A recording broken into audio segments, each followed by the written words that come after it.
बुरा प्रारब्ध जो हमें दुख भोगाने आया है वो हमें दुख भोगाएगा। अब उसमें डॉक्टर सफल नहीं हो सकता, वो अपना पूरा प्रयास करेगा लेकिन उसको परिणाम में असफलता मिलेगी, क्योंकि उस मरीज का बुरा प्रारब्ध है। तो दुख तो होना ही चाहिए कि सफलता नहीं हुई, लेकिन तनाव नहीं होना चाहिए। उस समय हमको ये समझना चाहिए कि मेरा प्रयास तो सफल है, असफलता इसका प्रारब्ध है। मैंने जो डॉक्टरी पढ़ी उसके अनुसार पूरा प्रयोग किया। तो हमें लगता है कि डॉक्टर अपना प्रयास कर सकता है, वो हम भाव से उसे भगवान कहते हैं कि डॉक्टर को भगवान की पदवी दी गई, लेकिन सही माने में वो किसी मरने वाले जीव को बचा नहीं सकता और बचने वाले जीव को मार नहीं सकता। ये तो पक्की बात है। उत्पत्तिम च विनाशम च भूतानामा गतिम गतिम वेति विद्याम अविद्याम षष्ठारो भगवान इति। जो उत्पत्ति करता है, जो विनाश करता है, जो गति और अगति, जो विद्या और अविद्या की रचना करता है, उसे भगवान कहते हैं। तो किसी की उत्पत्ति और विनाश का कारण भगवान होते हैं। निमित्त कोई बन जाए, अगर मरना नहीं है तो कोई मार नहीं सकता, और नहीं मरना वाला सफलता में आता है। फिर हम खुशी होते हैं कि हम सब, और मरना है, अब हम लाख उपाय कर रहे हैं और वो मर जाता है तो हम असफल हो जाते हैं। तो दुख तो होना चाहिए लेकिन तनाव नहीं होना चाहिए, क्योंकि उस मरीज का प्रारब्ध भोग है, उस मरीज को भोगना है दुख, इसलिए ऐसा। उसकी आयु समाप्त हो गई तो बचा नहीं सकते, उसको और दुख भोगना है तो आप अच्छी दवा देंगे फिर भी उसे दुख भोगना ही पड़ेगा, क्योंकि प्रारब्ध भोग है। हमें क्या क्या सावधानियां रखनी चाहिए डॉक्टर के? हमारा क्या कर्तव्य है हमारा? वैसे प्रवीण डॉक्टर अपने कर्तव्य को अच्छी तरह से जानते हैं और निर्वाह भी करते हैं। हम कुछ डॉक्टरों की बात नहीं कहते जो प्रमाद स्थिति से केवल धन कमाने का उद्देश्य रखते हैं।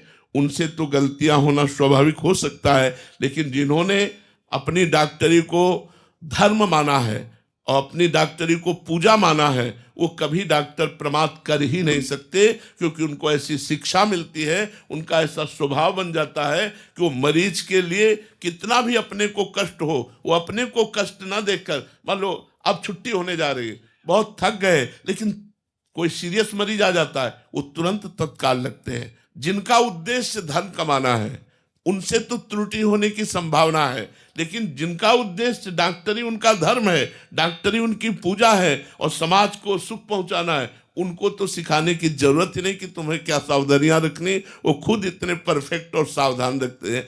पर हम प्रार्थना करते हैं, पहली सावधानी वचन की।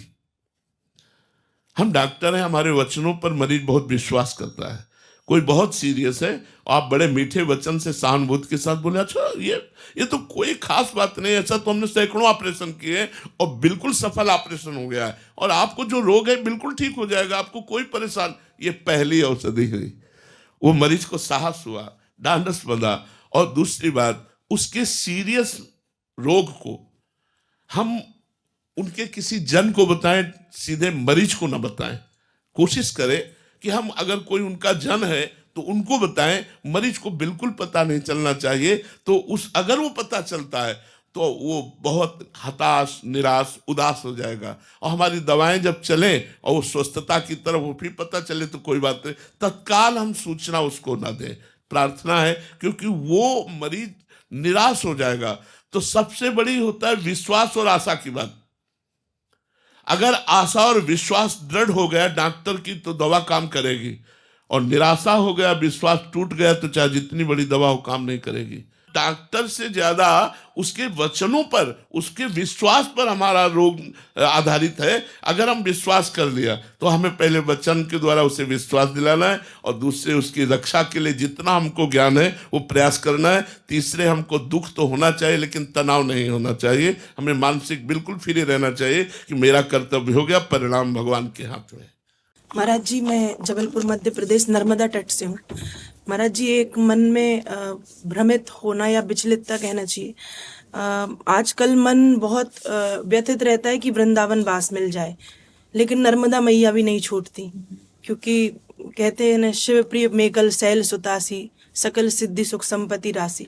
तो नर्मदा परिक्रमा वासियों की सेवा करते हैं महाराज जी, तो मैया छूटती नहीं, पर राधा रानी बुला रही हैं, वृंदावन वास मन चाह रहा है, तो ऐसे में क्या करें? ऐसे हो जाओ, ऐसे हो जाओ। शरणागत का मतलब क्या होता है? अजात पक्षा एवं मातरम खगा। जिस पंछी के अभी पंख नहीं है वो कहाँ उड़ के जाएगा, उसको तो माँ बाप ही ले जाएंगे ना उसका। तो हमारे किशोरी जू या श्री नर्मदा जू जो जहाँ रखें जैसे रखें, जहाँ जहाँ ज्यो ज्यो राखत हो त्यों त्यों रहियत हो। महाराज जी मन भागता है वृंदावन, ये बहुत बढ़िया बात है। मन अगर वृंदावन का चिंतन करता है, मन वृंदावन का आश्रय लेता है, तो आपके ऊपर नर्मदा जी की असीम कृपा है। हाँ, असीम कृपा है। अगर मन वृंदावन का आश्रय ले ले और तो भले शरीर नर्मदा जी के पास रहे और मन वृंदावन में रहे तो काम बन जाएगा। हाँ, ये बहुत बड़ी बात है। जय जय श्री राम।